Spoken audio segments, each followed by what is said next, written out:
વરાછામાં આંગડિયા પેઢીના કર્મચારી પાસેથી લૂંટનો મામલો. સુરત ક્રાઇમ બ્રાન્ચની ટીમે આરોપીઓને ઝડપી પાડ્યા.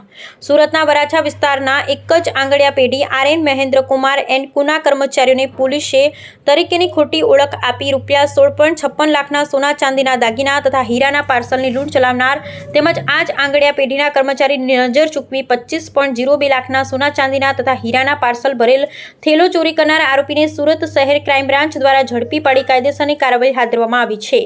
મળતી માહિતી મુજબ સુરત શહેરમાં ગત 15મી જૂનના રોજ વહેલી સવારે 4:30 વાગ્યાના સુમારે વરાછા રોડ વૈશાળી 3 રસ્તા પાસે અમદાવાદથી સીવાય ટ્રાવેલ્સમાં હીરા તથા સોના ચાંદીના પાર્સલ લઈ આવતા કિરણ રાજપૂત નામના આર. મહેન્દ્રકુમાર એન્ડ કુ આંગડિયા પેઢીના કર્મચારીને બ્લુ કલરની ફોર-વ્હીલર ગાડીમાં આવેલ 4 અજાણ્યા ઈસમો ક્રાઇમ બ્રાન્ચ તરીકેની ખોટી ઓળખ આપી ફોર-વ્હીલર ગાડીમાં અપહરણ કરીને લઈ ગયા હતા. તેની પાસેથી પેઢીના કિંમતી સોના ચાંદીના દાગીના તથા હીરાના પાર્સલ ભરેલ થેલો કિંમત ₹16,56,000ની મત્તાની લૂંટનો બનાવ બનવા પામ્યો હતો. જે અનુસંધાને વરાછા પોલીસ મથક ખાતે સંલગ્ન કલમ હેઠળ ગુનો રજીસ્ટર થયેલ હતો. Bureau report Sunil Ganjewala, Surat.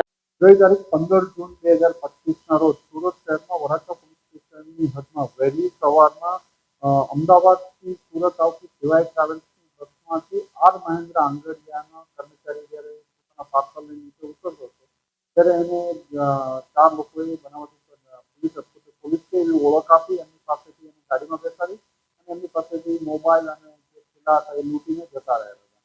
આ બાબતનો ગુનો વરાછા પોલીસ સ્ટેશનમાં ચાલુ હતો અને આની તપાસમાં Surat crime branch Varachha police station લાગેલા હતા. દરમિયાનમાં 17ના રોજ ફરીથી આ જ આંગડિયા આર. મહેન્દ્ર આંગડિયાનો કર્મચારી ફરીથી સીવાય ટ્રાવેલ્સની બસમાં જ અમદાવાદથી સુરત આવતો હતો અને સુરત આવતો હતો. દરમિયાનમાં સુરત પહોંચ્યા પછી જ્યારે એ બસમાંથી નીચે ઉતરતો હતો અને બેગ પાછળ રાખી અને આગળ જોવા ગયો કે એમના કર્મચારી આવી ગયા કે નહીં, ત્યાં પાછળથી કોઈ બેગ લઈ બારીમાંથી આપી અને ફરીથી આ જ આંગડિયા સાથે ફરીથી પેટી લીધી અને એની બેગ લઈ અને એક ગાડી પાછળ અમદાવાદથી એનો પીછો કરતી હતી. એક ફરીથી એક બીજો બનાવ બનેલો જેમાં 25 લાખ જેટલાની એમાઉન્ટ લઈને જતા રહેતા હતા.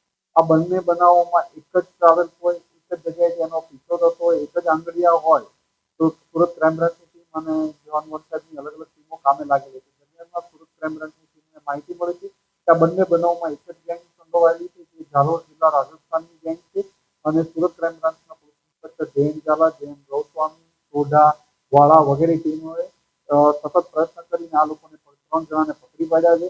જેમાં ગુનાનો મુખ્ય આરોપી શૈલેષ અમારામ રાજપુરોહિત, ઓબેરામ રાજપુરોહિત, શ્રવણસિંહ રાજપૂત અને જોગસિંહ મુનશી રાજપુરોહિત આ 3ની ધરપકડ કરવામાં આવી છે. આમની પાસેથી 4 લાખથી વધુનો મુદ્દામાલ મળ્યો છે.